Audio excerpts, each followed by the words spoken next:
Howdy, howdy! We are live on another Friday night. This is what? This is our fourth week of Strange New World season 2. So we're burning our way through it. Man, we're almost like halfway done, but we Yeah, have I'm actually. It's a little unnerving, to be honest. it's unnerving. Uh, Yeah, suddenly I want an old 26 episode season. I mean, yeah, I kind of do too, but we'll This take what feels we like can it could have get. been an episode 23 or 17 kind of episode, but we'll get into it. Yeah, well, I see that there's already some people in the audience, so I think we should go ahead and get the show started. Right on. I'm Fathery, This is Dave. and this is Tex-Trek.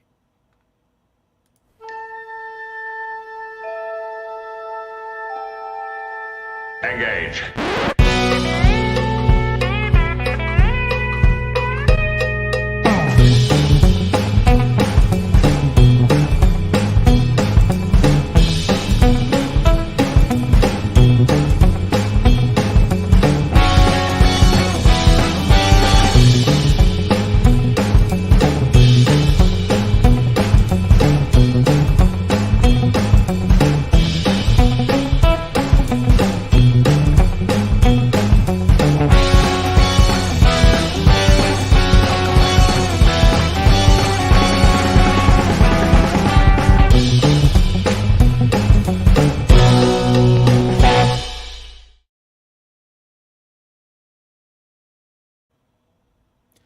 Welcome back aboard the Starship Texas for the 248th installment of the Tex-Trek podcast, the home of Star Trek fandom from deep in the heart of Texas, where we take a deep look at Star Trek, old and new, and tonight we're talking about Star Trek Strange New Worlds, Season 2, Episode 4, Among the Lotus Eaters. Written by Kirsten Beyer and Davy Perez, the person responsible for putting the word youngling in the Star Trek universe.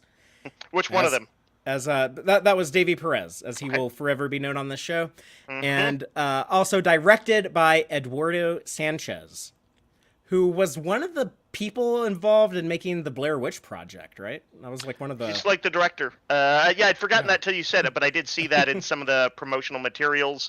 I guess there's a little bit of lurking fear in this episode. Not that it's a horror episode or anything, No, but but like the horror sequence, I guess I thought was one of the best done moments in the whole episode. So that makes sense now. Mhm. With you got Blair Witch guy directing. But yeah. So we'll be talking about it in just a moment. Before we do, I have to give a huge thank you and shout out to our Patreon crew, those wonderful people who support our show financially. We really appreciate when people can chip in a monthly contribution. It goes a long way, and it kind of helps us, plan and forecast when people are able to commit to a monthly contribution like that. And thank you so much, Starfleet Sohel, Cake is Eternal, Crazy Dutchie, Joanne Robertson, John Daw, Geek Filter, Quark Spar, Ben Ginium, Stephanie Durantes, Matthew Averett, Braxton, and our anonymous supporters. We love to throw watch parties for our patrons. We do one every month. We invite all of them to come watch episodes of Star Trek with us, and we have one planned for July 15th, which will be fun. We're going to watch the Voyager episode Flashback, where you see Tuvok back on his Excelsior days with Captain Sulu and First Officer Janice Rand. And to make it extra special, we're actually going to watch parts of Star Trek VI, the Sulu Excelsior, the opening, you call this an incident, all that stuff, the explosion on Praxis, and then we'll go into the flashback episode. So that'll be fun. I've never actually tried to put those back to back like that, so it'll be interesting to do that. Father, in all your revisits, it's shocking to me that combination had never somehow found its way in. No, well, I rewatch, kind of chronologically, so I always do. Star Trek 6. I do all the TOS movies after the animated series, and then I go from that. I go from Star Trek 6 straight to Encounter at Farpoint, and I start Berman era Star Trek. You've got a plan. Like a But Cylon. we're gonna shake it up. We're getting into Ron Moore territory. Let's talk about Rick Berman. So, but I guess they worked. Rick Berman hired Ron Moore. He brought him into TV writing. That was like Ron Moore's like first gig, right? And he's just like a Star Trek nerd who wanted to write Star Trek. But now we have For All Mankind. So thank you, Rick Berman. I guess it all kind of goes back to you, but Yeah, that's a pretty solid career arc he's had. I mean, there's a lot of things to complain about Rick Berman about, but I'll just say, like, that's fair, and I'll complain about Rick Berman till the cows come home. But I said something mean about him recently, I think. During, well, I don't know when it was, but I'll say this. He hired some talented people. He gave us Ron Moore. Yeah, we'll give him that, for sure. But yeah, so that'll be fun. That's July 15th. That'll be next weekend, Saturday, July 15th.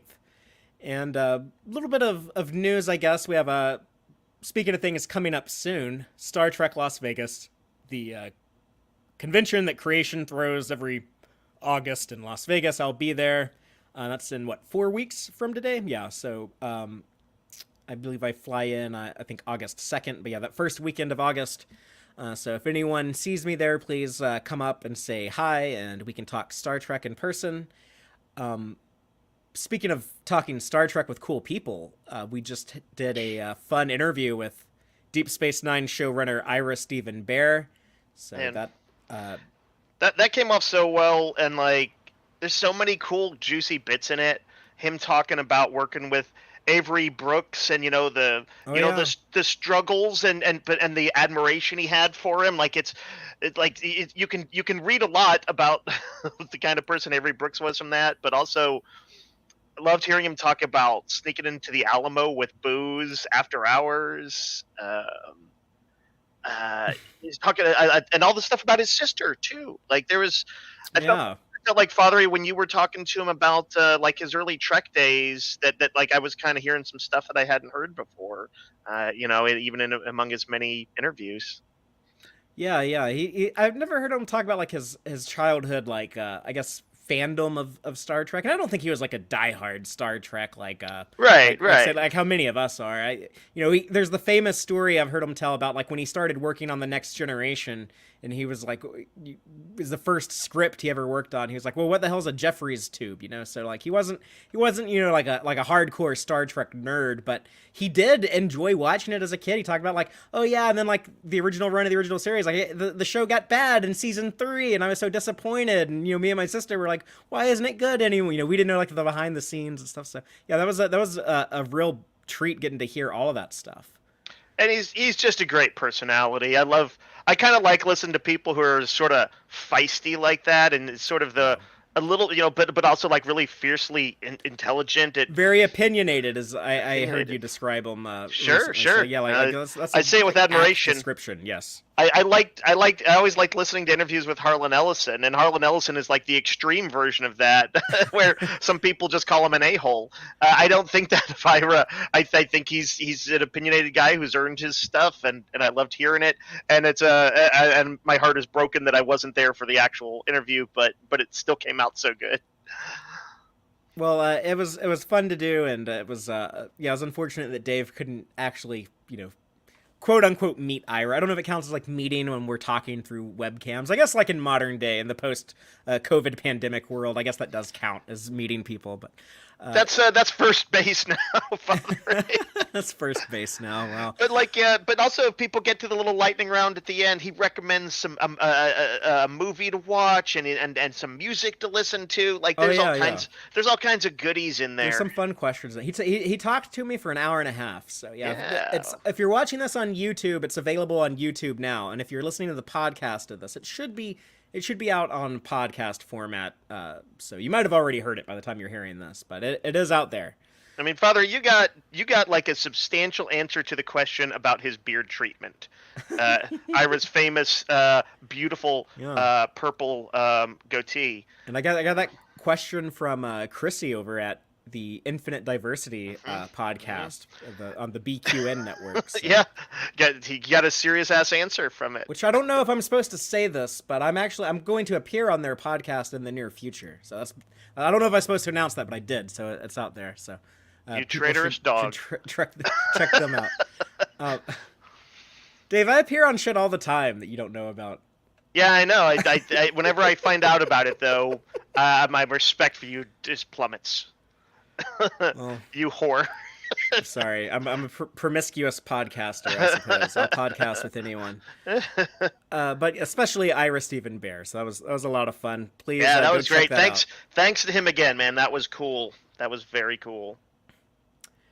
I guess one advantage of the writers' strike is that their Star Trek writers have time to do interviews on these Yeah. small shows no one's ever heard of, like Tex-Trek. So It was great to hear him talk about the strike, incidentally. It's one of the yeah, many we talk about topics. the WGA strike as well. So that's Yeah. on The record in question to there. him was like, what do you want people to know that from like an insider like you knows that maybe they don't? And that was, we got an answer.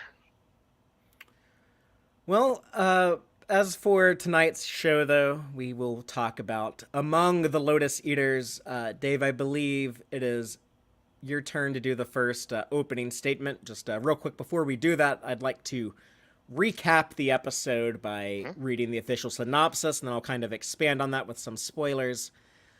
The official synopsis reads: Returning to a planet that dredges up tragic memories, Captain Pike and his landing party find themselves forgetting everything, including their own identities, as he confronts a ghost from his past. But yes, we return to the planet of Rigel VII. I say we return. We never actually have seen it on screen before, but if you've seen The Cage, the very first Star Trek episode ever shot, the original pilot of not just Star Trek, the original series, but I guess of the entire franchise, Yeah. it opens with them returning. They're on their way to the Vega colony, and they're like, "Man, Rigel VII, that was a real bitch. That was the worst away mission we've ever been on." Pike is like, "I don't even know if I want to be a captain anymore. I don't know if I want to make these tough command decisions anymore." It was like his kind of motivation for the fantasies he was exploring in the Telosian menagerie. Hmm. It was something that was, I guess, kind of important to the character of Christopher Pike. But yeah, it was finally explored in this episode. We go back to Rigel VII, the yeoman who Pike mentions in The Cage, who had died, who or he thought he had died, was actually had gone AWOL on the planet, made himself king. And there's this weird anomaly that makes people forget their memories unless you live in the castle. So you have a kind of this class dichotomy, like the ownership class and the worker class type of thing. And they play around with memory loss, that type of stuff. Eventually, Pike saves the day, saves his wayward crewman who was left behind for a few years, but finally gets to come home. Dave, what was kind of your general impression, your broad thoughts on this episode before we discuss it in detail? Sure, sure. So I've watched it twice now, and I'll say that upon second viewing, I think it's an episode that had to me a lot of good ingredients, but still ended up a little bit bland. And I think the good ingredients are really good. I think calling back Rigel, one of the sort of undiscussed but formative bits of continuity from Star Trek, like one of the literal first things ever mentioned. I think that's cool. I think it's talking about memory loss and what's important to us, like what our core selves are, as opposed to kind of the things that we build up around it, is an interesting premise. And I liked seeing. Is it Melissa? How do you say her last name? Navia. Navia. I liked seeing her play against type and sort of have some vulnerable moments and not just be all bravado. But it's still, I think, in execution was a little flat. I think that the antagonist was a little ho hum, and that watching characters that we sort of, well, I'm sort of torn on this one. I think we know the Star Trek crew is the clever best of the best, and watching them kind of mentally diminished is not what I'm there for usually. But then there is some part of me that's like, well, maybe that's worth exploring and kind of taking them down that path at least once to try it out. And then I also thought that Rigel VII, the actual kind of the castle and the surrounding environment, sort of felt a little small. It looked cool, but it still felt like it was just 10 people on that planet. Yeah, it looked cool, but we kept seeing the same shot of it. It's Yeah. it's kind of way off in the distance in the snow, and they're just standing Right. half a kilometer away from it. I needed just a little bit of that Game of Thrones thing where there's like, a few dozen people walking around in the streets and a cart goes by or something. But on my second viewing, I liked it more. I thought that the dude who played Luke was kind of noteworthy in it, and some of those smaller scenes with them I liked more than I thought. What I see this episode is sort of becoming one of those ones where in the next decade or two people will be like, oh yeah, I actually kind of like that episode. It's it's not objectively great, but there's a lot of people who like it now. So. Really? Okay, I wasn't sure. I kind of I was sort of thinking that I generally catching the vibe that people were like weaker episode, one of the weaker episodes of Strange New Worlds. I see that a lot too. But Father, I have like kind of a fondness for the fantasy genre, and it has a foot in that too. So I just like seeing people in, Viking and medieval type clothes and sort of a little bit of hardships of travel that come with that. That stuff kind of won me over a little on the second viewing. Mm-hmm. So I liked it better than I expected on the second viewing, and we can talk about more about that as we get into it. Well, you pointed out last week how I think we put on a better show when we disagree, when we come at something from two different opinions. Mm-hmm. Last week I loved that episode. It was actually my favorite episode of all currently 14 episodes of Strange New Worlds. You're talking about yesterday or tomorrow and tomorrow and tomorrow. Yeah. That was last week's episode was my favorite. You were quite mixed on it. Here we're very much on the same page, though. I didn't have as hard of a time with this one on my first watch as it sounds like you did, but I really like parts of this episode. I think you put it perfectly when you said it was a lot of good ingredients, but the meal that they cooked together as was not quite as good as you would hope. But a ton of things I liked. Like I like the idea of like, oh, there is a red shirt left behind on this planet, and he went AWOL and took over and made himself king. I like the idea of returning to Rigel VII. That was so important to Jeffrey Hunter's version of Pike. It makes sense you would want to tackle it with Anson Mount. I thought it was a great idea, and good idea to wait till season 2, put some distance, do some different Pike stories before you start revisiting that stuff. So great way to go about that. I was underwhelmed with the Kalar, though. I don't know. Just whenever I watched The Cage as a little kid, and I saw like it's a problematic depiction of, I guess, Mongolian type thing, I guess. But I think there is probably a modern way to do that'd be more appropriate, that I thought just would have been kind of cooler. So it's a little underwhelmed when they're just like these, typical like medieval peasants or whatever.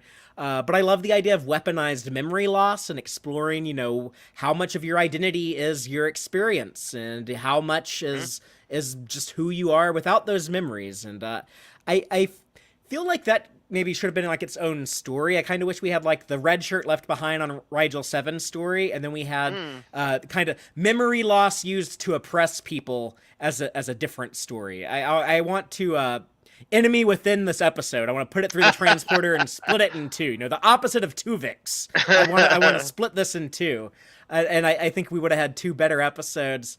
And also just like the question that kept bugging me was like, how the hell does this happen in the Rigel system? There's so many like populated planets in that system. Like people are like all on Rigel 2, Rigel 4, Rigel 6, Rigel 10, I think Rigel 12.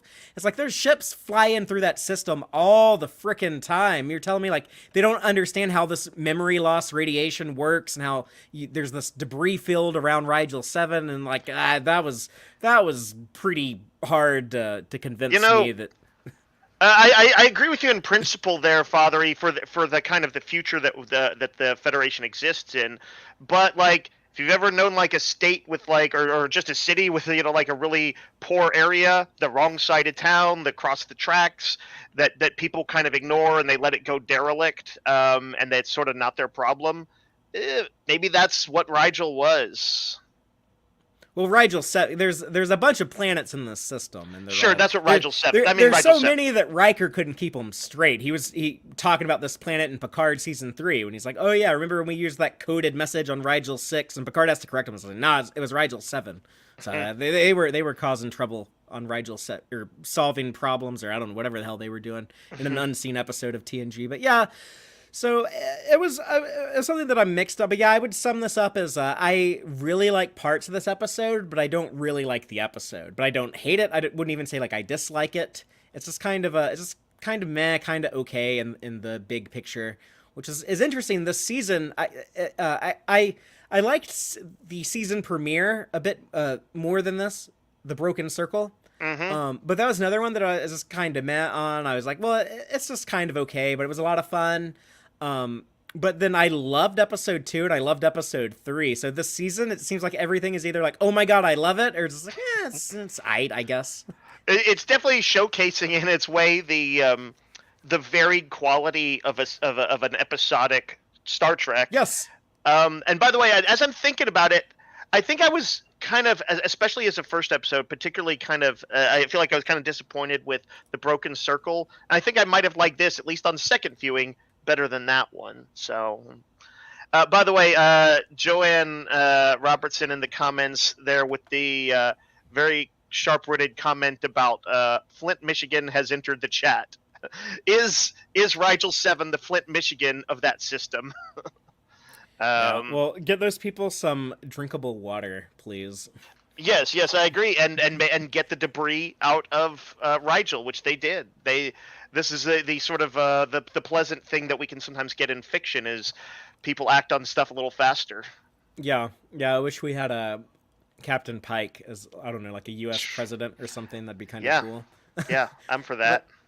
Let's get into our episode breakdown, starting with the beginning. Speaking of Captain Pike, he's on a joint mission with his love interest, Captain Patel. The Cayuga is helping them chart some binary stars, and the two of them are trying to enjoy some personal time. They get some bad news that pesky William Geary, I believe, he got the promotion to Commodore instead of Patel.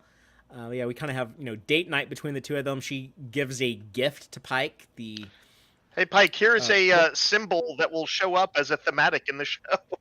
Yeah, the Opelian Keystone. So, what do you think of their... I guess that kind of sets up, like, the conflict between the two of them before Una interrupts with the urgent news, that they got to go to Rigel VII. I actually think that this scene and the scene with Una kind of dressing down Pike for kind of his commitment issues or and stuff, I actually thought that was some of the stronger writing overall of the show. It's a good start to it. That felt like a somewhat realistic possible, but I guess prosecuting the case hard enough against Una. Yeah, Pasok is seeking revenge again. That bastard Pasok. He's basically blocking her promotion to Commodore, or at least that's what she suspects is the case. I don't. Right, and I think like that's probably kind of her guess, but I think it's probably meant to be the case, though. He immediately feels guilty of kind of by association, I guess, with that, and then he's like, "Oh, you're being punished because of things that connect up to me," and so. Then he kind of uses that as an excuse to, they're getting a little too close for comfort for this guy who's it seems like used to doing the kind of Captain Kirk thing and like, oh, the ship is my life, and he was kind of started to use it as an opportunity to bail. In the ready room, it's interesting because that's where. Anson Mount says he can relate to that own experience. He said he can relate to it. I mean, he's a dude in his 50s who like just got married and had a kid within like the last 2 years, which is fine. There's no timetable on how to live your life, but it's lightly sure atraditional. Yeah, I'm sure when Anson Mount was in his 20s, 30s, and 40s, there were many women willing to do that with him. And his own issues is why it took him till now, but. It was fun hearing Anson get to talk about how he relates to the character like that, and it was cool to get some cool Pike character stuff because he has been so absent. Speaking of that wife and kid, Anson Mount wasn't in the first 3 episodes very much because he was spending time with his family, which is awesome, and it's cool that the show is able to give him that opportunity. A lot of working parents don't have that option. Right, and it may have even been a little bit to the detriment of the show to not begin with its, strongest, its anchor, its anchor Yeah. character. So really, I do, but you know what? I have to respect them. They did what was right for the actors first. I don't, obviously we don't know all the And details of it, it worked but I out well for respect that. me because episode 3, he's only in for one scene, and I love Anson Mount as Pike, but episode 3 is my favorite episode of the show ever. He's barely in it. It's actually the least he's in any episode, I think. I think he's in Right. episode 3 even less than he's in episode 1. So. But yeah, they get the orders to go to Rigel VII, and they kind of recap the mission from the cage that we always hear about. We never get to see it. They never flash back to it in this episode, which I think is kind of a missed opportunity. But yeah, there were 3 people died, and now they're putting up Starfleet deltas. They have a delta in the garden. Later we see one on the castle gates, and basically the Enterprise is being sent to clean up its mess. And yeah, we do get that conversation between Number One and Pike, where they do come off as like good friends. They've worked together a long time, and she kind of knows his habits and is just kind of just being a very supportive friend. Sometimes as a good friend, you have to point out to someone politely, nicely, supportively, but like, hey, I think you might be making a mistake. I feel obligated to bring this to your attention. And he kind of took it, I think, pretty reasonably, where he's like, I don't do that, and then he's like, do I?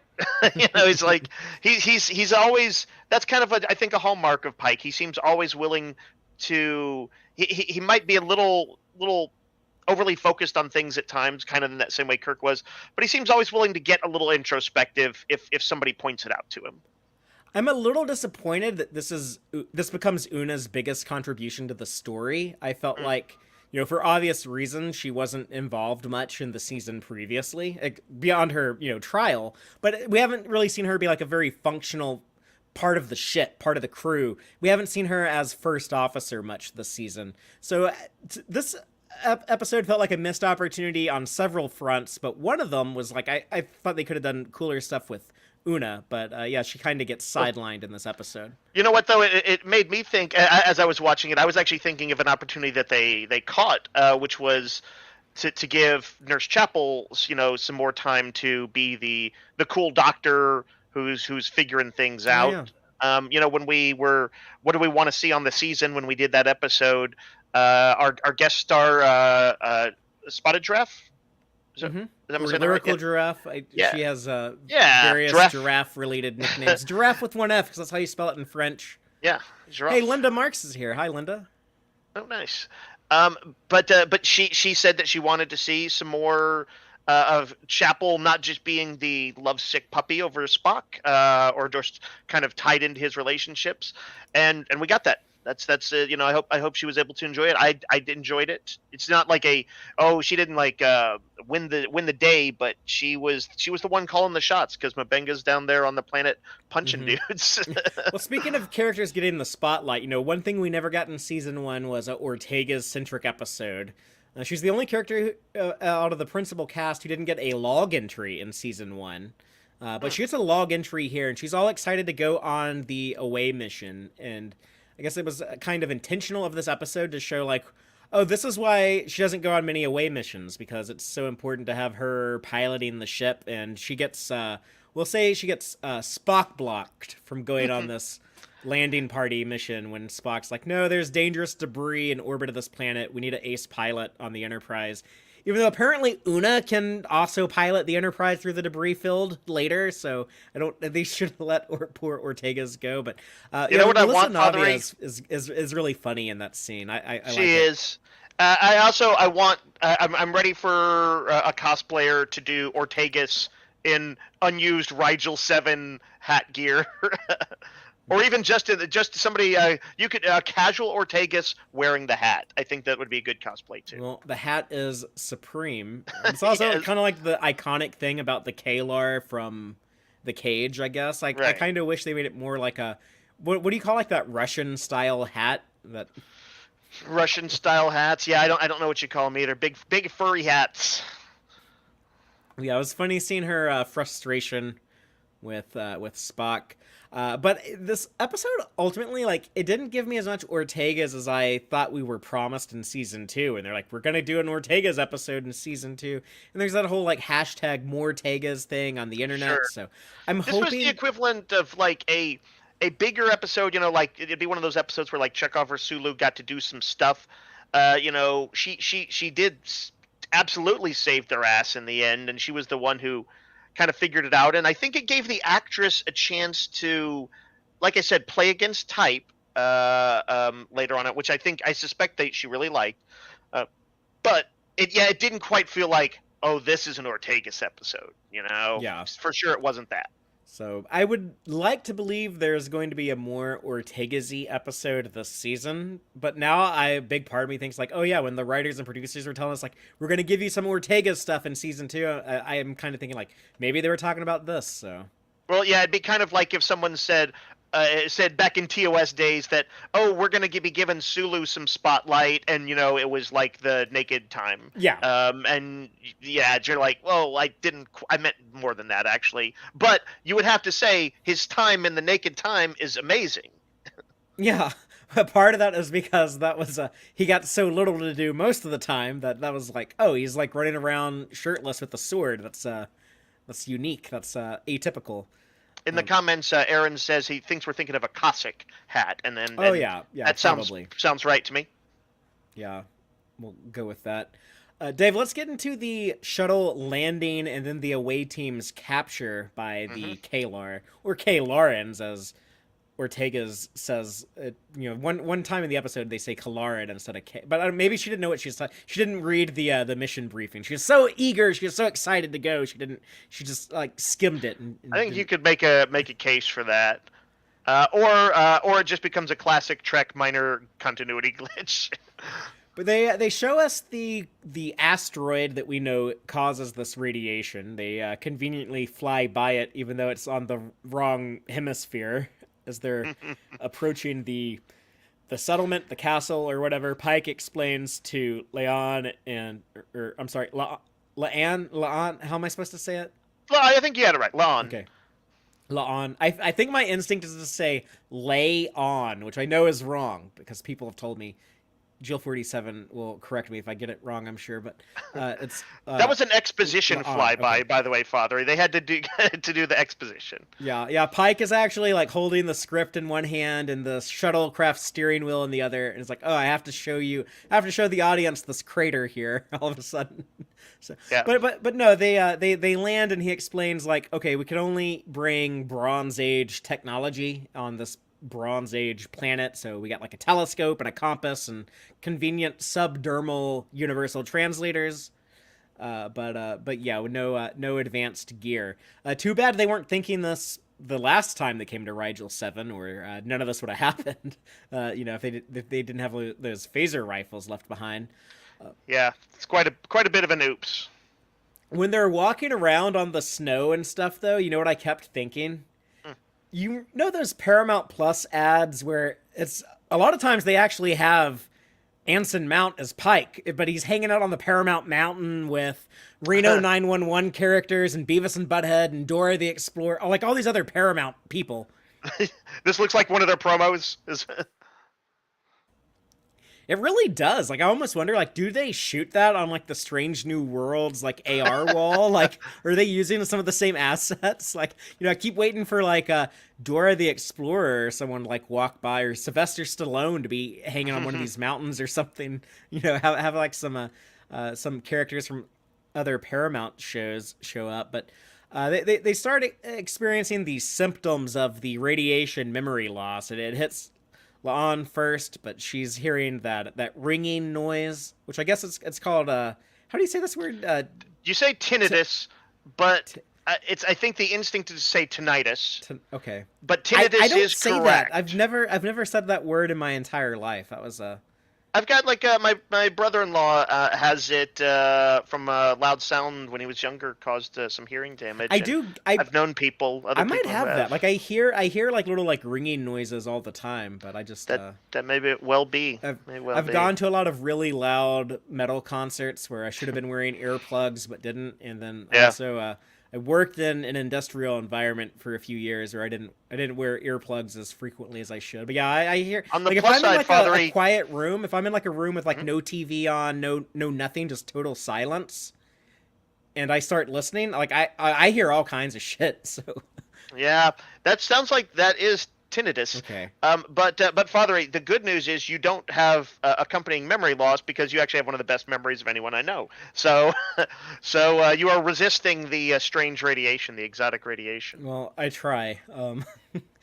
But By the way, I did appreciate that both here and on the Enterprise, like we know that the story kind of requires that they can't get a handle on this too quickly, but they did, immediately like say, "Hey, are you okay? Should we turn back?"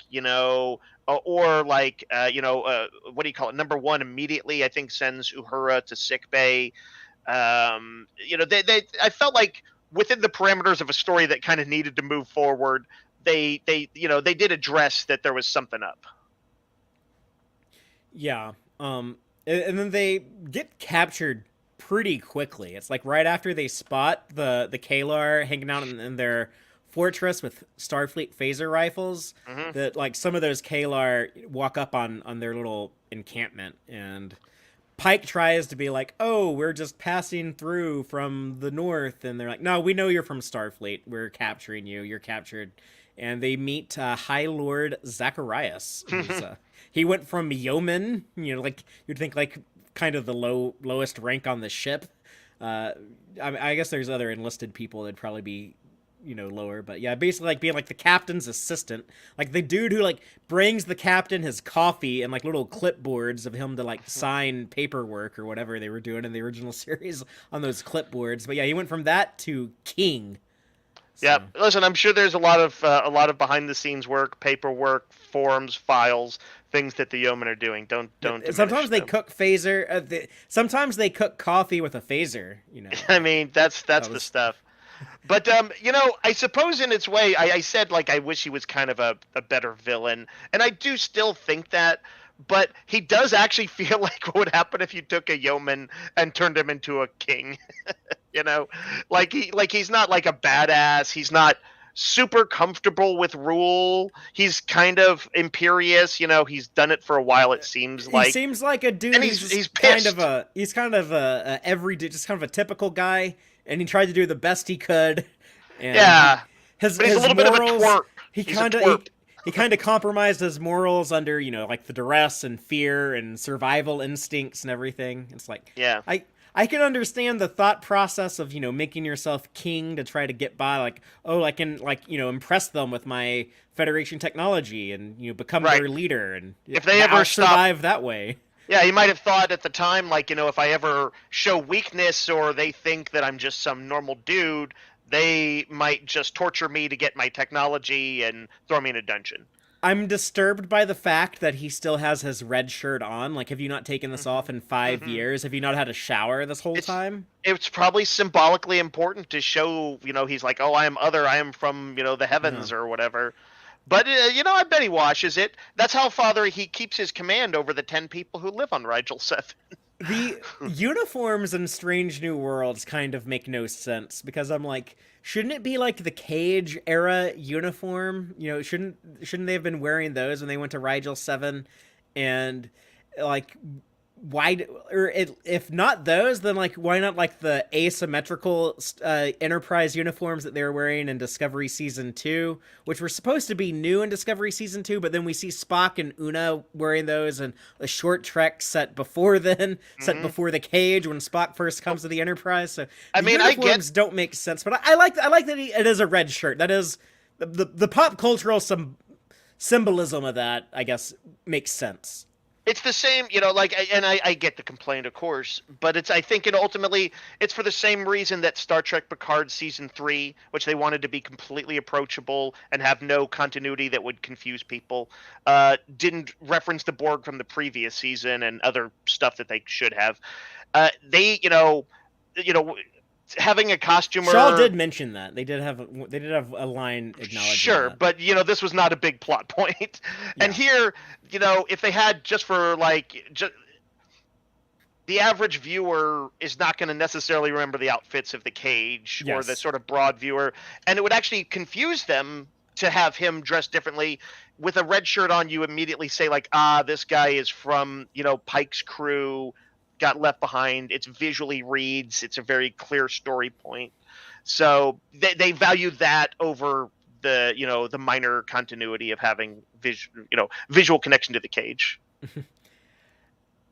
But it's also weird to me that they make the Starfleet Delta that they put in like their garden and everything. It has like the command department symbol. But if Zachariah is like their king and they do everything to based on his symbol, his delta is what they're basing all the other designs off of, and should have had like the engineering cog or spiral, whatever that thing is, instead of the command thing. But whatever. That's another thing that they didn't think of. But you could make an argument for it that he's like, oh, I'm going to have one reforged as the command symbol, because that's what I am now. I'm just not going to pin it on my own shirt because he hasn't gotten around to it yet. No. He's been too busy terrorizing the peasants. I don't know. I do like that they point out where he was like, "Oh shit, I didn't know that y'all could see that." Yeah, I'm having them take all that stuff down tomorrow.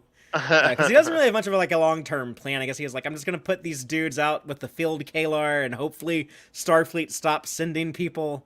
Yeah, I guess he was hoping that the woolly atmosphere would keep him covered, but they probably have some pretty good telescopes. He's probably thinking, well, shit, they left me here for 5 years and just assumed I was dead. So they're not looking. Yeah, maybe they'll do that to them. But, yeah, the crew wake up and they've forgotten everything. They're in a cage and they don't know why. I think it's funny that Pike keeps saying like, "Oh, it's a cage." Like, yeah, it made me think of the episode The Cage when he was like, "We're in some kind of menagerie, a cage." It's like you keep saying the name of the episode. That's very important. We get the introduction of Luke, and he's nice and he's friendly and he explains the rules of the society to both the characters and the audience, and we kind of like him. He's very likable. He also dramatized the central thesis. I don't think that again the writing wasn't what it should have been to shine the spotlight on this, but he shined the thesis, the spotlight, at least somewhat, on the idea of, oh, well, aren't there times when you'd like to be without your memories? That the pain of a terrible breakup, the loss of life, anything like that. If somebody told you the next day that could be gone, you at least in that moment, you'd take them up on it. I think I would understand the temptation. Yeah. I would never want that because in my formative years I watched Star Trek V, and as flawed as that movie is, the lesson that always resonated with me was Kirk saying like, "No, I need that pain." Like I think that's it sucks when tragedy happens, and I don't want to say like tragedy like needs to happen to you. I'm not saying like it was essential those things happen to you, but the experiences of going through that, it is like important stuff that right. We should... Arguably all of our history, so you would say the good things and the tragic things are what make up who we are. Absolutely. But I think it's a potent thing to discuss, and I really really love the movie. Eternal Sunshine of the Spotless Mind that specifically spotlights gets in on the relationship side of that. I should actually watch that movie at some point because people always talk. I have no idea what the hell's in that movie. I think Nicholas. You know what Cage you don't know? It's actually Jim Carrey and I think Carrey? Kate Winslet. Okay. As arguably looking more like. I have no idea what the hell's in that movie. She looks more like a manic pixie dream girl. She's got red hair. But fathering the weirdest the movie that invented that term, right? People reacting to that. I think it was actually more invented by a movie that was it Zach Braff made, but it was like a progenitor of it. But the thing I was going to say is the thing you don't know about it is that it's a little surreal. Like it's kind of almost not quite like our normal world. It's more like that being John Malkovich. If you ever saw that, a little more trippy like that. So we'll give it a watch sometime maybe.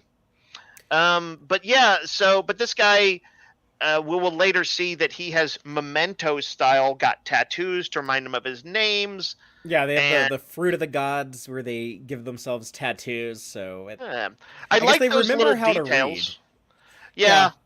It's The rules it's don't make a probably ton of sense. Like I don't right. buy like you can have like marriages and children. Like think about it. Like a pregnant lady would like wake up and be like, "Oh my God, I'm pregnant. Oh, who am I pregnant by? Are you my husband? Or you? Like I don't know. Right. Like Well, and is this child over here like my kid? Is like fling it away. Father, later on when they talk about the totem that they have out there that kind of tells the core story of mhm. their planet, and he says, "Oh, there's rumors or legends of a secret cask that holds the memories inside the castle," and I'm like, "You remember that? That's a Like core how would he memory." know that unless it was like written down? Like someone like writes down the rumors so that they can like like keep bringing them back up every day because otherwise everyone would forget. So is it like a like, hey, it's like 10 o'clock in the morning. Like when did you hear this rumor? You know? If they had a line or two, I think you could have justified it by saying that okay, the hieroglyphics on the totem do outline that basic thing, and reading doesn't. We don't lose reading completely, maybe, but and so that cask or whatever represents some bit of hope that they dangle. Mm. That maybe it makes them better workers, maybe it makes them more calm, and like that hope Oh. is so Work strong. work It hard is today. We'll give you memories tomorrow. Like that type of right, thing. We and just tell them the that same shit every day. They'll keep working right. hard. But if that core hope is so strong, See, you that could would make be a case that it that was would be like cool stuff became a to core memory.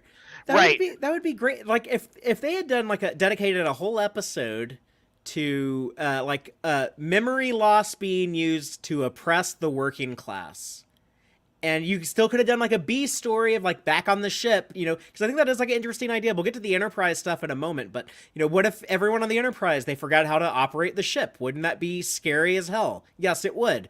But yeah, I think the memory loss episode and the dude left behind on Rigel VII episode they just should have been two different things. I think you make a good case, and I like the idea of like exploring the stuff they talked about in this more because like Luke had some solid scenes in them, and I think the actor brought emotion to them. But man, with the right dialogue and like some better writing, I think they really could have sang, and they didn't. They didn't sing. Yeah. Uh, yeah. This dude, he was up for the job. I think this actor totally would have delivered. He knew how Yeah, to play this character. He knew what he was yeah. doing. But speaking of knowing what you're doing, I guess Pike. He still has his instincts. Everyone still has kind of their training instinct. So Pike kind of instantly is kind of trying to take a leadership position. Hmm. La'an is trying to take like a security position. She's worried about keeping people safe and stuff. But yeah, when Pike sees this guy being overworked, he starts a little rebellion. He starts a revolution, I guess, and La'an joins in immediately because she's combat person. I liked her swinging the hammer around. Is like, oh, it's Yeah. hammer time now. But I thought that was a pretty solid little action sequence. Um, I think I saw somewhere somebody criticized that the guards didn't like coordinate their attacks. I don't think they're used to somebody like Pike kicking the shit yeah, out of them. I they're think that used guy to was just pretty dumbfounded. docile. Yeah, they're used to. They've been doing the same shit every day for 1,000 years. It's like like these people don't fight back, so they were totally caught off guard. But they still managed to seriously injure La'an and uh, Yep. force everyone to retreat back to safety at Luke's home. But even then, we see Mbenga spring into action. Like, oh, put pressure on the wound. He still Right. has his doctor instinct. This is La'an my thing. yeah, La'an being like, we have to get out of here right now. Like we basically like we just killed 3 cops. We have to get the fuck out of here. She has like the security officer instinct and is thinking about their safety. So they go to Luke's house and he's basically like, yeah, just let her die. It's not gonna be that bad. Like we'll all forget about it. So And she's like, I'm right here. yeah, I can hear you say that, asshole. Yeah, but I think the weirdness of him doing that's a potent idea, Yeah, that you're actually so ready to forget that you're like pre-forgetting someone who's still alive, and you're yeah, like like, he has let's like just move on, he has move the along home. instinct of apathy. Yeah. It's like he just approaches everything he basically has like 2 modes. He has either like the be in the moment mode or the like don't worry about it, you'll forget it mode. But there must be a core part of him that before it all happened, that was a person who really did try to help people, or he wouldn't have come to them like the way he Mm. did in the first place. Yeah, and you can kind of question like how would people actually like develop these habits? How would they actually live like this? It's a little shaky. It's a It little is, shaky. which I'm kind of okay with. I'm Sometimes kind of Trek is a okay little with. shaky Yeah. if you don't want to look at any given premise for too long, or you're like, I don't know if this mirror universe thing all adds up. Perfect example, Dave, would be last week's episode. I think it Mhm. is ludicrous that one man could play chess so good that he could go out into Toronto in like the middle of March or whatever, like it's still cold. It's like they're like, oh my god, we're gonna freeze to death tonight if we don't get like some better clothes. But you could still find so many people in the park playing chess. You could hustle that you could like win that much money to stay in that nice ass hotel suite and bribe American border guards and all kinds of shit. Like that was it's fucking nuts. It's audacious to ask an audience to believe that, but the story was so good that I'll overlook it. I don't care. So, By the way, perfect example. Mythbusters needs to try and do at least the chess part. They need to see if it can be done. Yeah, well, get like some grand master, some grand champion. Yeah. Sneak him into Toronto and have at. Spectre dude from Russia with Love, like send him. Well, yeah, no jacket. They can't wear a jacket at the thing though. Remember, like he tries like that guy tries to like shake his hand. He just like walks past him. Right. You know what I'm talking about from Russia with Love? Wait, from Russia with Love? Oh yeah. no, I don't know what you're talking about. Yeah, well, James, you know the movie. You've seen it. Yeah. We should. That's a good one. We should rewatch it. All right.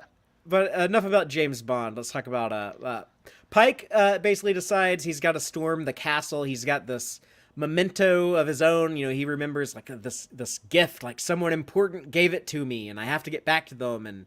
And Luke is like, oh, you're in love, and Pike has such conviction. This is very original series, like Kirk to me, but like yeah, like our hero is so pure and so noble and so dedicated to the righteous cause that the people around him also become true believers and are willing to fall in line behind him. It's maybe like kind of corny, but I don't know. I liked Luke getting on board. It's what Spock does later when what's her name says, I think I can pilot the ship, and Spock's got to invest just a belief in herself. Yeah, it's satisfying as for an audience member to experience it. I find it very satisfying.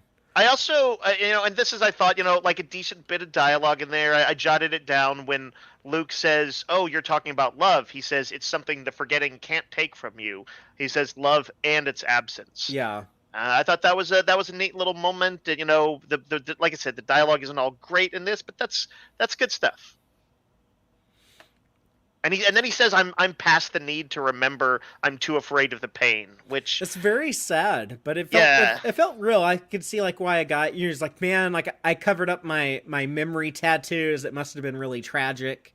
Mm-hmm. You know, we learn later that he has like a son who died or something, which I say on the show all the time, and I just say this because I say it in my personal life all the time too. But the hardest, most difficult, absolute worst part of the human experience is the death of a loved one. And I honestly consider like the death of a child. Yeah, I mean I say this as someone who doesn't have any children, but I can only imagine like I think the death of a child is probably the worst thing that can happen to a human being. I can't imagine like anyone being like, oh well, this is really terrible, but you know what? I would rather have my kid killed than have to go through that. Like no one says that. No one feels that. No one thinks that. It's so yeah. If a guy has like covered up those memories, like yeah, I believe that he probably would have like that fear. Like I don't. I can't live with this. I need to spare my tomorrow self from having to deal with this. I'm going to cover it up so I don't have to do this anymore. Yeah. Again, that actor came to play, and I wish he had a bit more, but I do think this will be an episode that it's going to have its adherents and that people it resonates with. And we talked a little about this off mic previously, but like the general topic of it's explored also on the Enterprise of just dementia, memory loss, Alzheimer's, any of those related topics is like super serious. Like it's really intense, even if this episode doesn't get as intense as it could if it wanted to. You know, a lot of people really love that movie, The Notebook, and I think it's just because of there's this one particularly tragic scenes towards the end of the movie that I think really shows how painful loving someone experiencing that can be. Mm. I think it's you haven't seen the movie. Mm. Well, I mean, I don't mind. I don't mind if you spoil a little bit. That's fine. no, it's just it's refreshing to hear someone like hadn't seen that movie because it's like there was a while in like American pop culture where it's like everyone's girlfriend made them watch The Notebook from like 2000. Like 2005 to like 2012. Like I feel like almost everyone was forced to watch that movie. I guess I'm aware of that, and like now, like I see so much backlash against it that I'm kind of like I feel like there's a little bit of like buried misogyny in the backlash, and I don't like that. Oh, but really? yeah, I think so. But I also haven't seen the movie, so what do I know? Well, Ryan Gosling's a great actor. I'll say that about it. Well, that's interesting because he's an actor who hasn't like kind of made his mark on me yet. He always seems fine. He's an adequate actor. Yeah. But I have no doubt that he could potentially hit some heights. Well, Pike and Mbenga prepare to storm the castle to get their memories back so that they can save La'an. I guess that's like whether he's like Mbenga's like I can't do surgery or anything, but you know if we find this casket, get our memories back, I can save her life. So he's that's gonna have to plan. do fist surgery on these guards. Yeah. Before we talk about their storming the castle gates, let's go up to the Enterprise and talk about the misadventures on the USS Enterprise. The infections start up there with Uhura, and it was kind of confusing to me because she's, she always has like that earpiece in her ear, and she's hearing the ringing. So I almost thought like, oh, are they like, is Zachariah broadcast, or should I call him Zach or Zachariah? You call him High Lord Zachariah, or you don't say Okay. shit, Father. I think Zach works, actually. I'm gonna rename myself High Lord Fathery Raya, or I don't know, something like that. But like, anyways, but yeah, like when Uhura gets affected, I almost said infected, but I guess it's not an infection. But yeah, when she gets affected by the ringing noise, it's kind of silly. They made like this big deal about like, Ortegas, we must have you on the Enterprise to go through this debris. And then here they're like, number one is immediately like, Ortegas, take Uhura to sickbay. I can pilot the Enterprise. It's like, no, like that doesn't make sense with what y'all talked about just 10 minutes earlier. You know, they wanted the extra added safety of the best pilots in there. But I do suspect that number one or a number of other pilots on there could have handled it. But they just, when you're a flagship like the Enterprise, you make sure you have your best person on it. Well, they said that you have to be there every 20 minutes to make a manual adjustment. So I assume they need both number one and Sure. Ortega so that one of them can go sleep. Yeah. But it is kind of funny that that to make that big a point about it and then be like, hey, could you just take her down to the doctor when you could have called you could have called a yeoman to do that. But I did like Chapel having to kind of step up, and you felt like she was probably under pressure, like, oh, you have to be the doctor now, and you're dealing with this widespread affliction. I'm disappointed here that they give Spock seemingly command of the Enterprise again. I mean, I think they're all confused. They'd probably have no idea who the hell's in command when they start losing their memories. But just to me, this felt like a good time to have given Spock the back seat, and they could have done more with Una here. I wish that all the Spock stuff later, like Spock on the bridge and Ortega's having to, pilot the ship and stuff. I wish that had been Una in command and Spock off somewhere else. I don't know. I guess, as a thematic, they wanted to set up that Spock, was doing the, hey, logic or whatever doesn't, feelings aren't logic or whatever. They were. But also, Una has, a computer brain from the cage, we talk, they could have given her that arc of, oh, I have to learn to, trust my emotions, my feelings. They haven't leaned into that too hard with Una. They haven't, and I feel like they backpedaled away from that because they kind of leaned into it a little bit with Rebecca Romijn's Una in Discovery. Mm-hmm. And then when they started the show, they softened her character quite a bit. I do feel like that softening makes sense now, with kind of her embracing her Illyrian culture. Mm-hmm. But yeah, I would have rather have had more screen time with her than with Spock for this That's week. fair. But Ortega's takes them into the. She kind of fights Spock on it a little bit at first when he's like, "We should go into the deeper into the debris," and she's like, "No, that's a terrible idea." But Spock thinks will shield them from the radiation that's causing the memory loss. I guess there's a line of dialogue towards the very end that I missed the first time I watched this, but they said that actually made it worse. So I saw Jill 47, our live audience, was asking, why did Spock forget how to read on the Enterprise? I think it's because the memory loss is more severe in the asteroid field. Those asteroids are what give off the memory loss radiation. So the Enterprise would actually experience worse symptoms than what's on the planet's surface. That makes sense. It's would have been nice if the writing was a little clearer on some of those points, so that we didn't have to go and poke at them to figure it out. Agreed. I mean, the writing also mentioned Tellarite sonnets, which I like that that's a thing in Star Trek canon. So, I don't know if that was a Kirsten Beyer or a Davy Perez idea, or something that someone else in the writers' room came up with. I think it was Kirsten Beyer, to be perfectly honest. But she's an old school Trek nerd and probably is like, oh yeah, I'm curious about Tellarite poetry.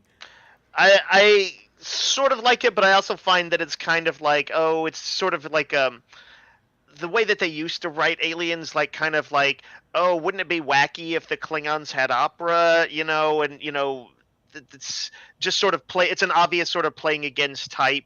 Tellarites are blowhards and argumentative. What if they have really sweet sonnets or whatever? I want them to be treated a little bit more deeply, more like how, say, Cardassians would come to be talked about, or Bajorans in DS9. Obviously, that's high water mark. But to me, it seemed a little bit, a little kind of surface. No. Hashtag time for Tellar Prime. Give us a Strange New Worlds episode where we go to Tellar Prime. I'm for that. Also, hashtag save Star Trek Prodigy. I gotta mention that. As long as we're doing it. I went a long time into the show before bringing it up, but yeah, just to remind people, make a lot of noise about Star Trek Prodigy, because we've made some progress on that front. They haven't officially confirmed it, but according to Target, you can pre-order the second volume of episodes 11 through 20, on Blu-ray. So I pre-ordered that today. So I would encourage people, if you want to see more if you want to see those episodes again, there's no legal way to watch them in most countries right now. Go pre-order you some Blu-rays. They come out on Dave's birthday, September 26th. Right on. Which will also be the 22nd anniversary of Good God, Star Trek Enterprise is 22 years old now. Let's Dave, remind me later after the show, and I'll tell you what I thought of just now. But okay.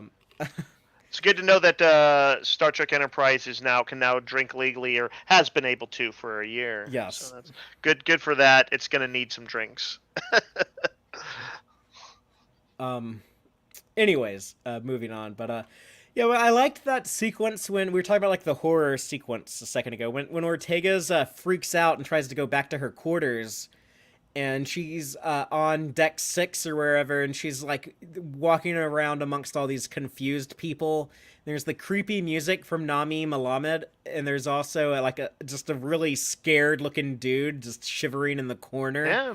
Well, Ortegas was very panicked too. She was stammering out to the computer, who she didn't know what it was. Yeah. And she's like, I want to go home, or something like that. I want to go home. Yeah. How do I get home? Take me home. And I actually craving safety. She wants safety, security, comfort.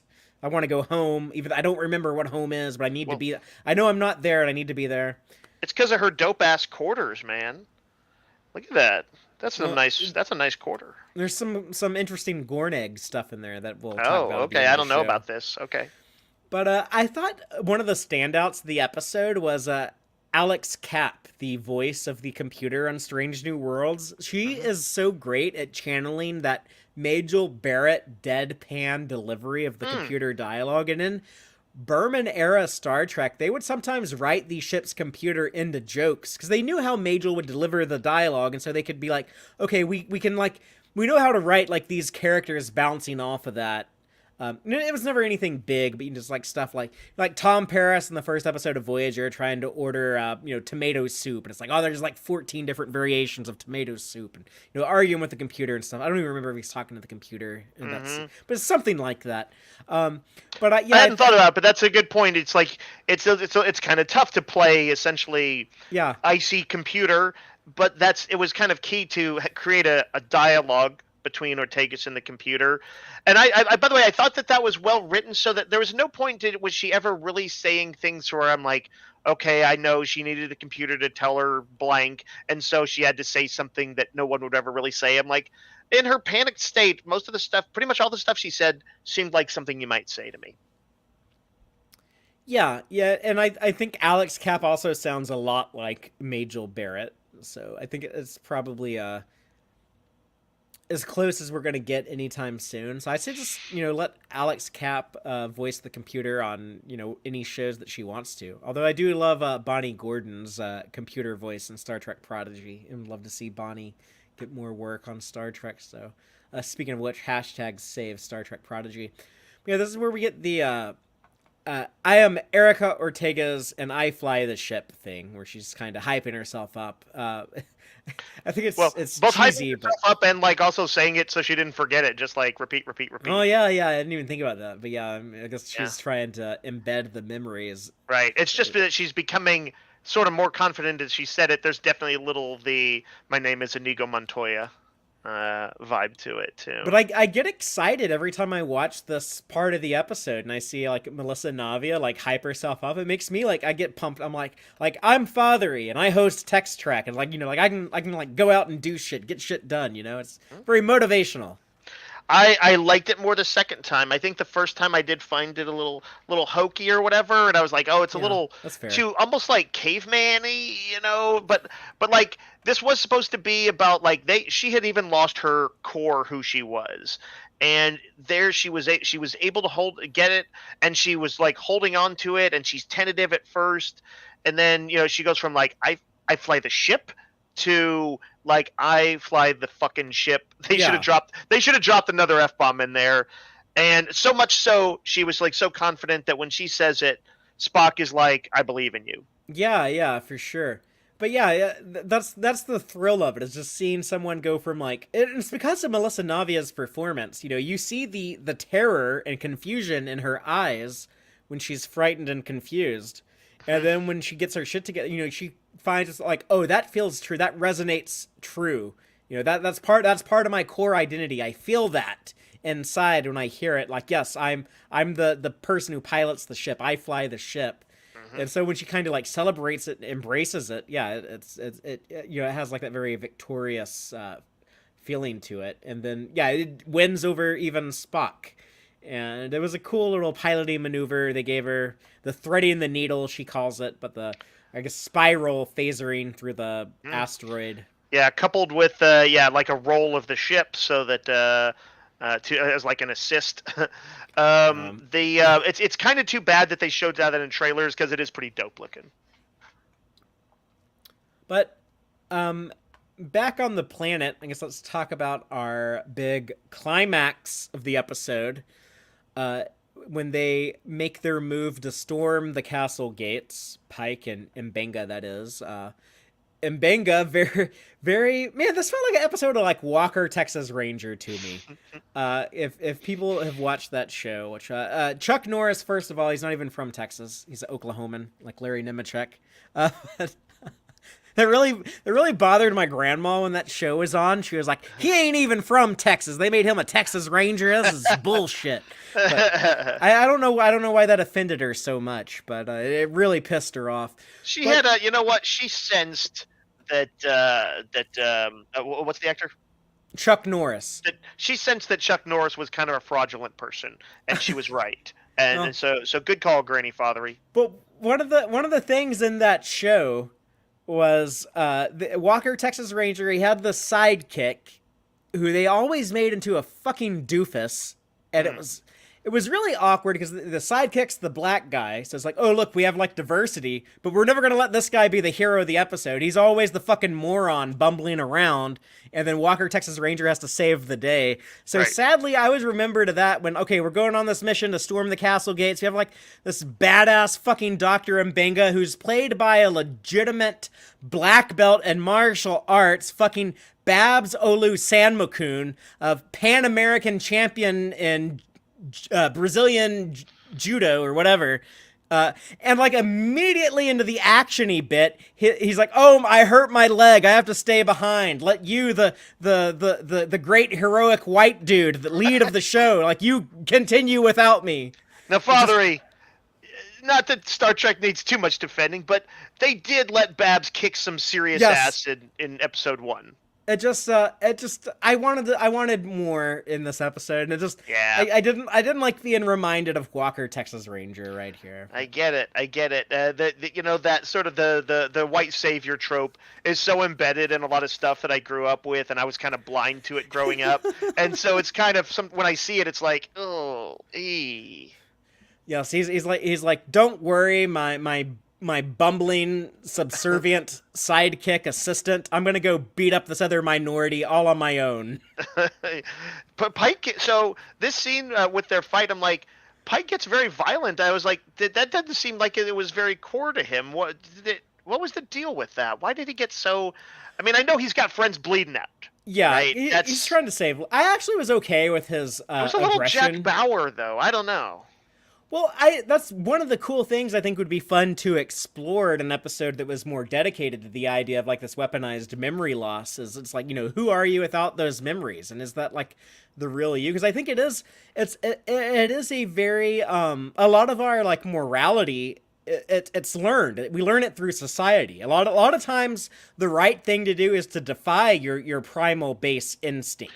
You know what, Father? You know what I think would have been interesting, if in a slightly more nuanced capper to this, if he was talking to Mbenga or somebody at the end, somebody he gets close to, maybe, and it could be Captain Batel, or anyone else, or number one, and he said, I really kind of kicked the shit out of him, like I was ready to kill, and I realized maybe, with my angst over knowing my fate in the future, I've been burying a lot of stuff, and I had more core anger than I realized.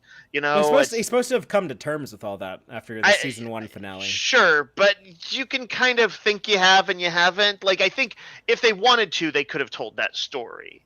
I'm okay with like Pike's actions here. Like it's a very like, because I don't know how I would react in the situation if I had like my memories taken away. It's a very primal instinct to, when you see Zach beat up after Pike started like kicking the shit out of him and is pointing the phaser rifle at him. It's a very genuine, normal, natural human instinct to look at like this beaten up, youthful guy. He kind of looks like a beat up little kid, and to feel like compassion for him and to feel sympathy for him.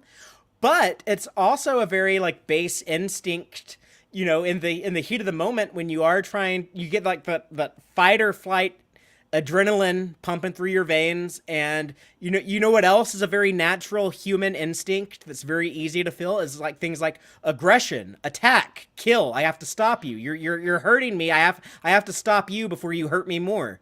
And so I don't. Well, he hadn't been doing it outside that much. That's why it felt a little surprisingly violent. Like he was getting real worked up. He was getting into that I might kill you phase. I think he needed that though, to have like the paternal captain, like I will protect these people that are part of my crew, and that leads to like the conflict in him where he's like, oh my god, I wanted to save my crew member so much I was willing to kill my crew member, and kind of he's kind of haunted by that. Jill mentions him doing, I think she's talking about his anger in the cage when he uses the violent thoughts to hurt the Telosians, right? Yeah. They're reading his mind, and he's like, "Think about this, bitch," and throws that at them in their face. But I like that Pike has that in him. He has that anger instinct. He seems pretty chill though, especially the way as portrayed by Anson. I'm going to quote Gene Roddenberry here, but I'm going to paraphrase Roddenberry because I don't remember the actual quote. We talked about humans are an interesting creature because we're the only thing we know of in the universe that's one part animal and one part god. And as much as like we can try to comprehend and try to grapple with these huge godly ideas, like these massive notions, these philosophical concepts, and debate them and try to process them as best as we can, and we can have our heads up in the clouds thinking up all this cerebral shit. But at the end of the day, we also still have our feet down in the mud and our toes are in the mud, and we're just kind of like these primal animals with all these base animal instincts. And he was onto something like that. That really is like, yeah, like that is a baseline fair observation. Yeah, and I think our hero in Star Trek, I think right now, I guess the main character of Star Trek, at least for me, is Anson Mount's Captain Pike. It's kind of the lead on the flagship show. I don't think I'm saying anything too controversial there. I think he should embody that. Yeah, it's an ensemble cast, and he was like a little sidelined this season. But if you said who's the main character on it, he's the main character. No, not just Strange New Worlds, but I say the whole franchise right now. He's our literal poster boy. He's the guy they put on the posters. Yeah, that's probably true. It's there was I guess people had issues with Janeway. They had some issues with Cisco. Sometimes these are bad for bad actor reasons.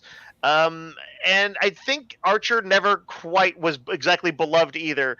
They finally have a captain back in the seat that everybody is into. I know someone is going to say it now that I'm pointing this out, but I've never heard a single person say, like, I just can't get behind Anson Mount's Captain Pike. I don't like that guy. I can't watch the show if he's the star. I've never heard a single person say that. It's probably out there. It's just, I'm sure it is now, because I said that. Someone's going to be like a contrarian and be like, I actually hate him, but... I one time said that I've never heard anybody who didn't really like The Princess Bride, and, pretty quickly on this message board I was on, somebody was like, yeah, I always thought it was overblown. I'm like, okay, yes, and big enough... Sure you did. Big enough pool of sampling, yes. Dave, let me ask you, what's up with like that finger thing on the cheek that La'an and Mbenga do to each other? I was hoping you would tell me in the Gornags, man. I went and I know. I looked it up at season premiere. I looked it up at I read through the description on Memory Alpha because I was like, oh, there'll be a line in there about whatever that meant, and nope. It feels like it's either a lost point, and then I was like, oh wait, yeah, they were in the war together. No, that was Chapel. So no, I don't know what was going on. Dave, I'm partially offended. I know more than the dudes who edit Memory Alpha. I don't know why you're looking there. I always tell people they need to listen to Tex-Trek instead of checking Memory Alpha because they get shit wrong all the time. They just now finally figured out what year that these episodes are set in. But so what's the thing with the eye then, Father? I don't know either. Aha! We'll have to ask. Maybe Davy Perez knows. I don't know who knows. Is there any chance it's like just from like a scene that was cut and that they didn't? I think it's something like they're gonna explain it to us at some point. But the setup of it is wonky. It is weird. I think whenever we understand it, we'll be like, that was weird how they did that. Yeah, I'm gonna start doing randomly doing that to people. Yeah, it's like, what does it mean? Well, what do you think it means? Yeah. Does it mean we're friends? I'm gonna go up to Akiva Goldsman in real life and do that and see how he reacts. Well, maybe he'll be like Willy Wonka and be like, "Oh, you get to inherit the chocolate factory. You got like the golden ticket." That's right. Beam him up. Yeah. Now you're the Strange New World showrunner, Fathery. That's how it's always been. Then he takes off in like the little elevator thing that Willy Wonka flew into space with at the end of that movie. The Great Glass Elevator. Yeah. The Gene Wilder version, not the Johnny Depp one. Yeah. What did you think about poor Luke when he gets his memories back at the end and is just sitting there crying on the steps? Good scene. Another strong moment with the character. What is he and it I think they were a little on the nose sometimes with their thematics in this episode. Later on, Pike is like, he actually says like, I learned something, I learned a lesson today, and this, and Luke says something like, I was wrong, Yeah. and I was like, even though the actor was doing a very good job, it's a little clunky, but yeah, the broad thematic of like him realizing that I do want these memories, even painful, good stuff. I like that. I like that. Yeah, he had an arc. Luke had an arc. Yeah. And yeah, I do feel sorry for him. I want to give him a hug. I hope that whatever happens on Rigel, what if they like, I don't know, they become like a democracy, and they, instead of having a high lord, they elect their leaders, and they vote for him, and he like brings them like into a new age of prosperity or something. That might be a little too happy ever after, but I would like to think something similar to that happens. Yeah, well, if they were to go back, I always want to see that kind of stuff. If they did a second contact, a formal second contact mission or whatever, and he's like, well, I'm doing better, but I'm buried in paperwork and setting up the new constitution. You could have it so that it's like, it's good, but it's difficult. He's like, I found someone who means something to me. I've got some friends. I feel like I'm in a better place for sure. But oh yeah, but I'm also starting a country is tough. Maybe he remarries, and he has like a bunch of like stepchildren and step grandchildren. Yeah, give this guy a moment. Well, let's get to the end of the episode. Okay. Everyone has their memories restored. Spock figured out a shield harmonic that will protect the Enterprise from the memory loss radiation. They decide to yeet the radiation asteroid back into space. They have a little conversation. I kind of like the way they handle the Prime Directive here. They do the like, okay, we got to shut up the fanboys from bitching about this. So we'll talk about the Prime Directive here. We'll be like, yeah, we thought about it. We decided this is the right thing to do anyways, and so that's what we're going to do. Spock says your logic feels sound, so he gets a conclusion to his arc, which I wish had gone to Una instead of him, because we he notably said, he didn't say this season, but yeah, he notably didn't say your logic is sound. He said it feels sound. Yes, and he had to kind of work his way around that word a little bit awkwardly. It was clearly, going against his instinct. Yeah, because this is season 2, A Strange New World Spock, who's experimenting with humanity a bit more than original series Spock ever would. We got some cool ship porn, not just the threading the needle scene earlier, but the yeeting the asteroid. Yeah, it's like some shuttlecraft start the tractor beam pitch, and then the Enterprise is like, it's like it pitched the ball to him, and the Enterprise had the bat. I assume that like when you're at the academy, this is like a drill that you practice. This is something like people like run through this procedure or something. Yeah, they should have this in the beginning of like when you're learning to pilot the ship in Star Trek Online. It's a test maneuver. Oh yeah, they do this as like a tutorial thing. Exactly. And then there's the apology scene of Pike and Batel, which I will say that I never had a problem with Captain Batel, but she's kind of grown on me just because, like, thinking about this episode, I tried to see things from her point of view. I get where Pike's coming from, of like, yeah, he's reluctant to get too serious because, he's got to be committed to his ship, and he's like, well, maybe this is a good reason why we shouldn't get involved. Maybe I'm interfering with your career. Yeah, maybe we should just pull it. What does he say? Pull it back a little in the beginning of the episode. But okay, which, by the way, that was not all right. She realized what he was trying to do, but that isn't like the most monstrous thing a person can say. He didn't say we should break up. It's not. But think about it from her perspective. She's like, man, I thought things were going really swell, and I gave this dude like this cool gift, and I thought we were at a point where we're gonna get more serious, and I just thought I was gonna get like this awesome promotion. I've been working my entire life to get promoted to Commodore, and oh no, I just found out I'm getting PSOC blocked from being promoted to Commodore, and now like this guy I like is trying to. I thought we were gonna get serious, but he's saying he wants to slow down. Like, Maybe we go back to friends with benefits. Yeah, this is not a good day for me at all. So I sympathized with her and kind of connected with her when I was thinking like, yeah, that would feel like pretty shitty. But I'm glad that Pike did apologize and was. You know what I liked, per what you're saying, Father? When he's like, "Can you forgive me?" She leans forward and she doesn't say like yes or like, oh, she says yes, but she doesn't go like, "Of course I forgive you, Christopher." She actually pauses, and then she kind of does the kind of cute naughty thing where she's like, "Well, it depends on what happens in the next half hour." But she let's also see what happens in the next 30 minutes and take it. She from also there. legit thought about it Which because she was hurt. I read that as like, well, let's see. Well, I don't know. Let's see how nice you can be to me in the next 30 minutes is how I read that. That was my reading of it as well. It is very possible that Pike got pegged in the next That's 30 not minutes. What I was thinking. No, I know what you're thinking, Father. I'm just saying that, like, her conditions might have included some other stuff too. Who knows? My fanfic will sort it out. I'm gonna figure out what I think he had to do. Yeah, they start kissing. The camera pulls away, and then I assume it's a sweet ending. Yeah, it's a sweet ending. They do whatever the things that Battelle likes or what happens with the camera pulls away. I threw off Jill in the audience. She's like, "What the hell?" I'm just saying it. I think it's obvious to all. Shame on you, Dave. But yeah, that was the episode. I don't know. Do you have any final thoughts you want to get out before we go into the Gorn-Egg section of the show? You know what?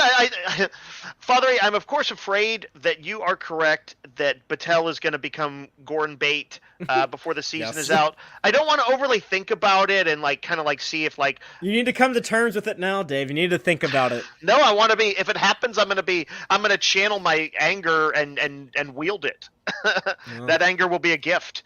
But no, what I was going to say is... I'm already grieving her. I'm already working my way through it. You're still in denial. No, I'm going to be mad at the writers. I'll be mad at the writers, and I want to stay mad at them. It'll probably happen in episode 8, the Cloak of War, I think is the name of it. Also written by Davy Perez. We know that he wrote the 2 Gorn episodes in season 1. Right.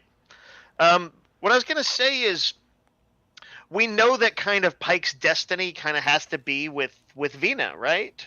Yeah, he's going to end up with Vina. Right. And so he's saying to Una in this episode, "Oh, I really felt like we were connecting or whatever," or maybe she paraphrases that description of it.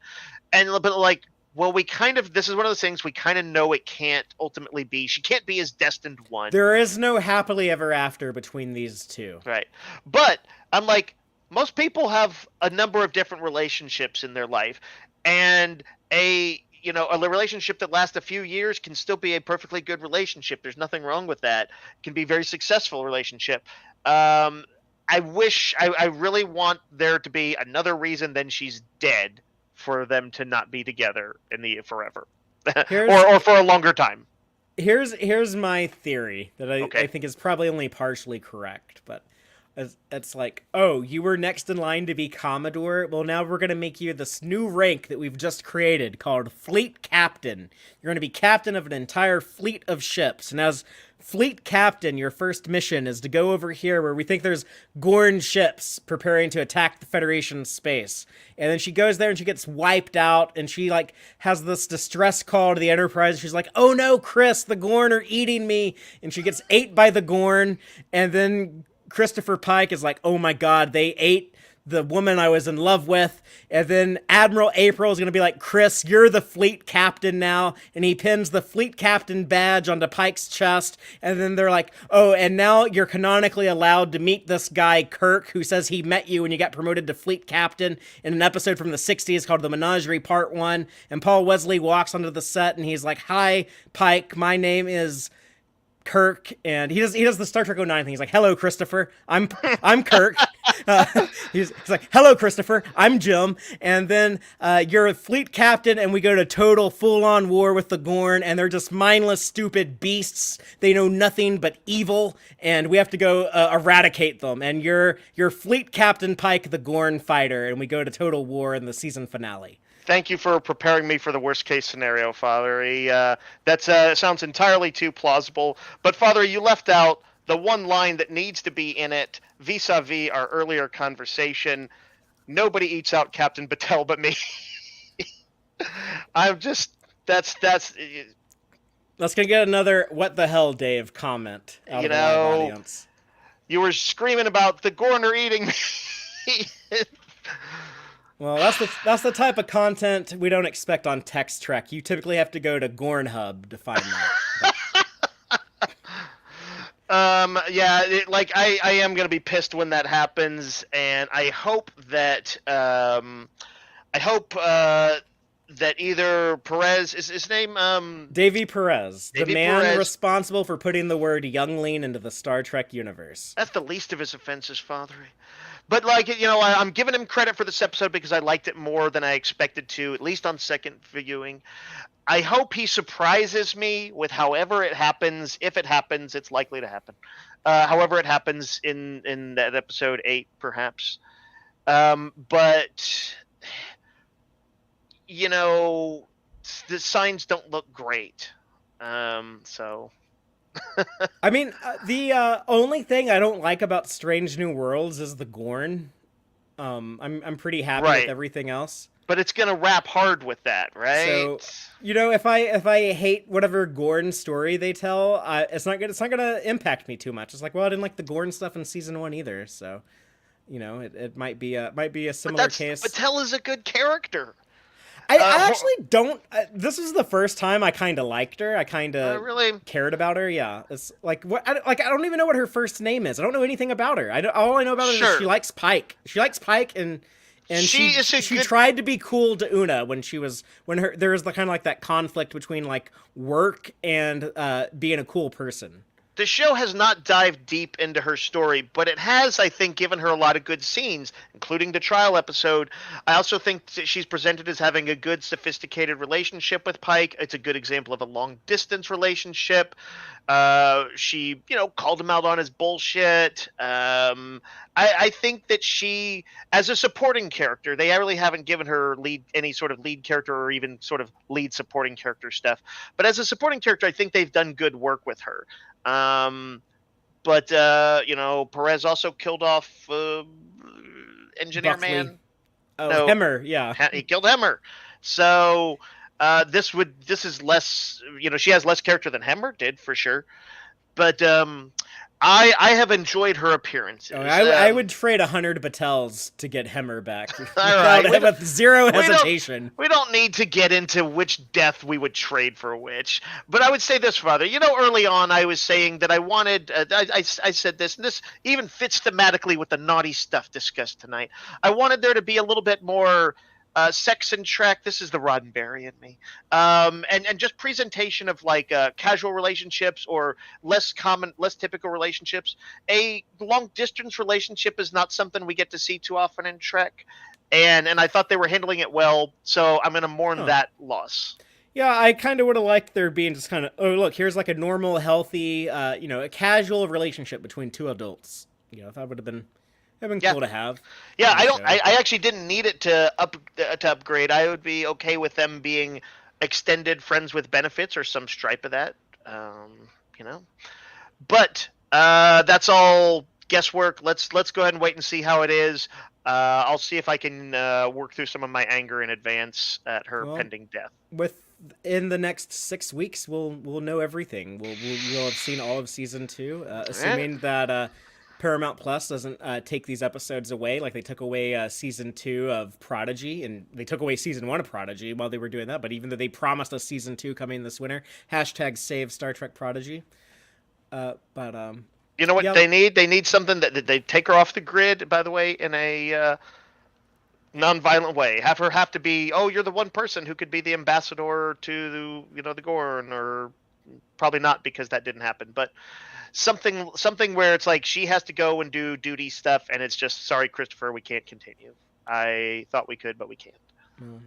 Yeah, I mean, I don't know what future there is. Either they break up, or she dies, or they stay together, and then she loses him when he gets wheelchair paralyzed. I mean, that's a possibility too.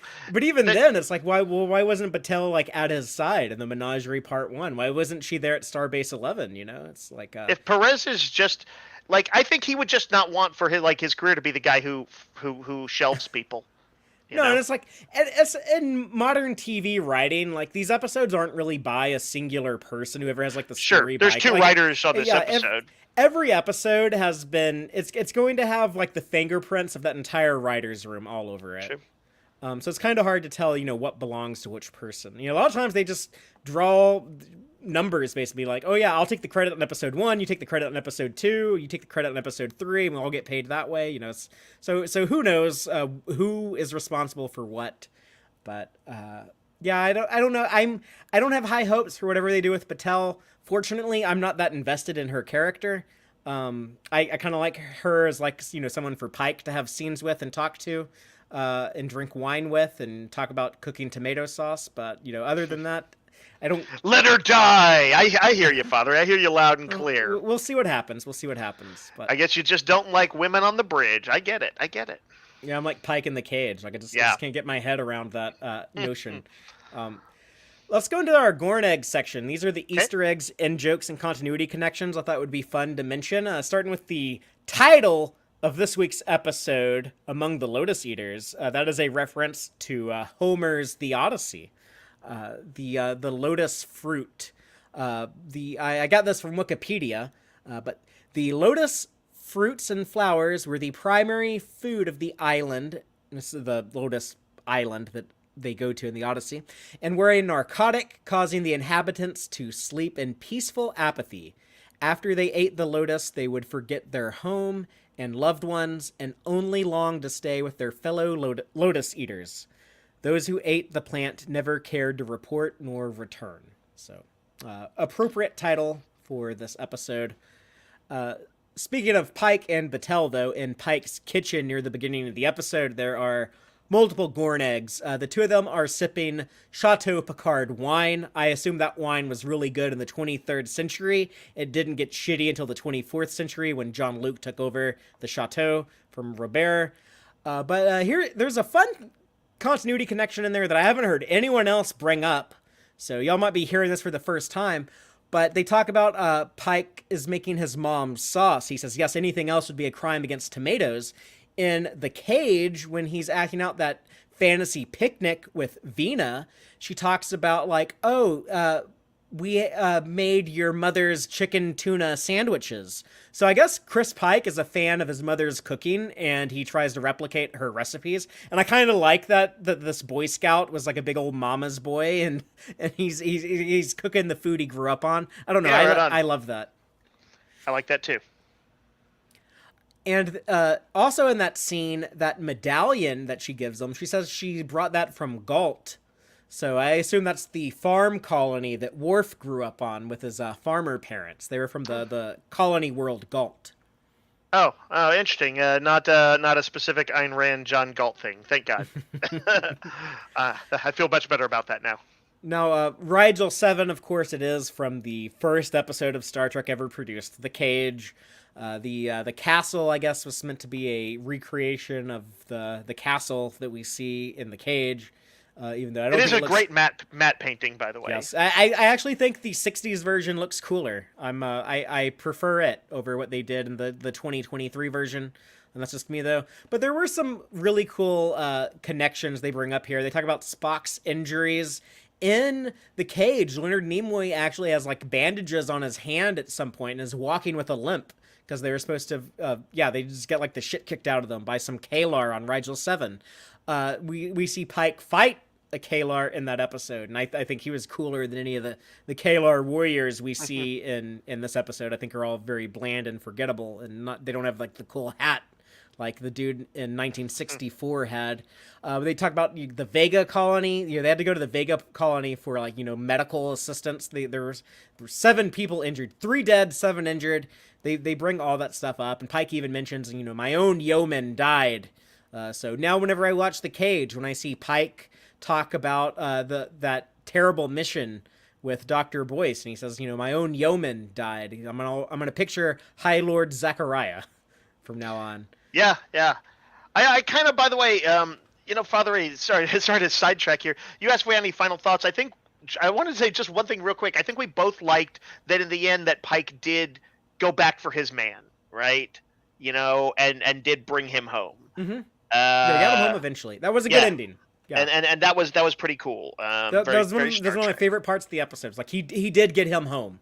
Yes, he's going to face whatever Starfleet throws at him, but I want to hear about that too. Yeah, maybe Zach goes 20 or 30 years of rehabilitation, and then becomes a functional member of society again. I would love that to be a thing in the Federation. I think he's going to write a book about his experience becoming the leader of the Kalar. I legit. I think that would be kind of an interesting thing. But a self-critical book too, where hopefully he can grow and realize what led him to becoming the monster he kind of became. Another cool nod to previous continuity in this episode that I haven't seen anyone else point out on the internet, so you're probably going to be hearing this for the first time. But when they are encountered by those Kalar guards patrolling around the castle, Pike tries to play it off as like, oh, we come from the north. That's the same thing he said in Star Trek Discovery Season 2, Episode 2, the Church Planet episode, New Eden, when he gets busted, going around that little village, and he's like, oh, we're just here visiting from the north. I guess that's Pike's like default cover story whenever he beams down to a planet and someone's like, what are you doing here? He's like, oh, I'm just a Yankee. I just come from up north.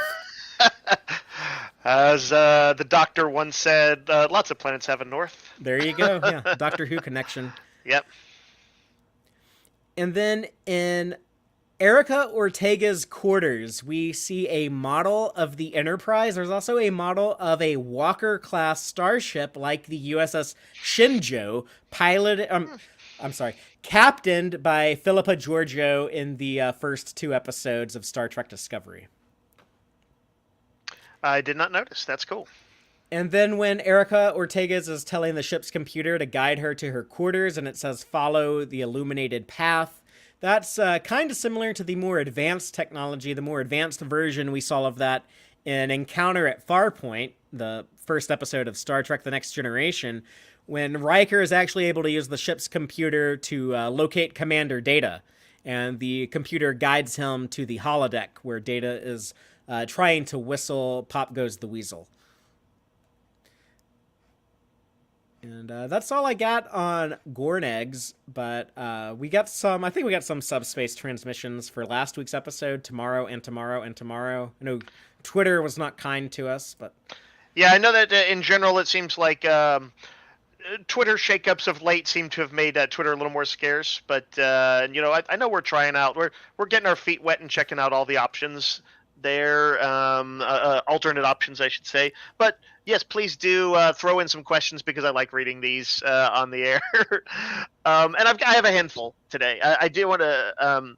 So commenting on season 2, episode 3, I guess it was tomorrow. Yes. and tomorrow and tomorrow, aka Kirk's time travel episode with Leon.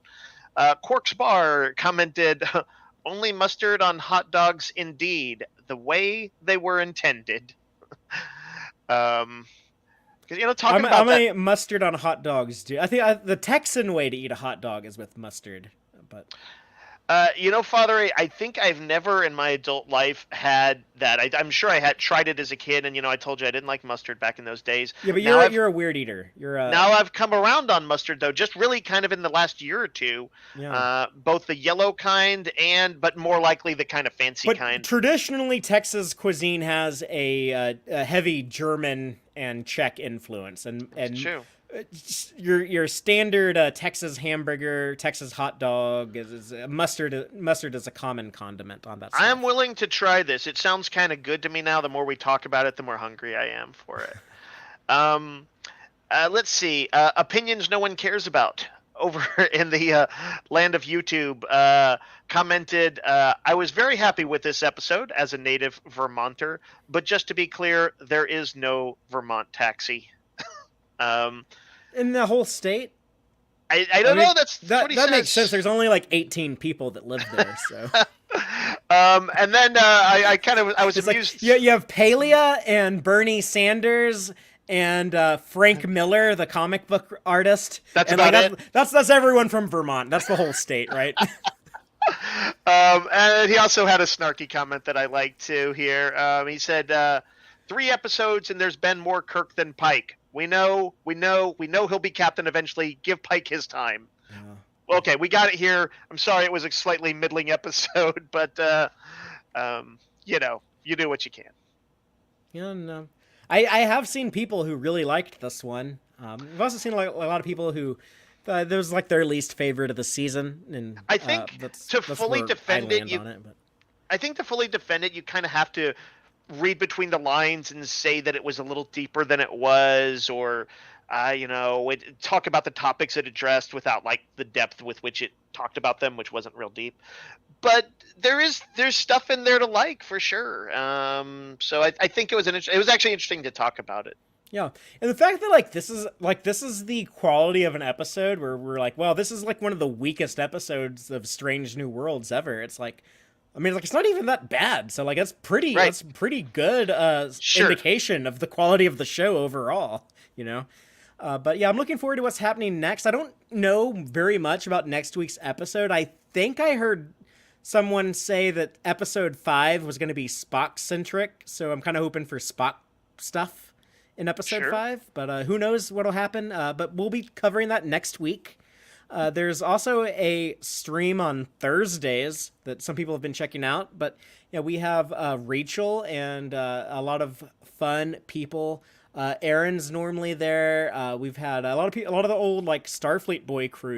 We've had if people know the Starfleet Boy regulars like Ken and Braxton and Stan have all been showing up on Thursdays. We have these fun roundtable first reaction streams on Thursday nights, 7 p.m. Central, and then Dave and I doing the deep dive discussion show every Friday night, 7 p.m. Central, also available on podcast platforms wherever you get your podcast.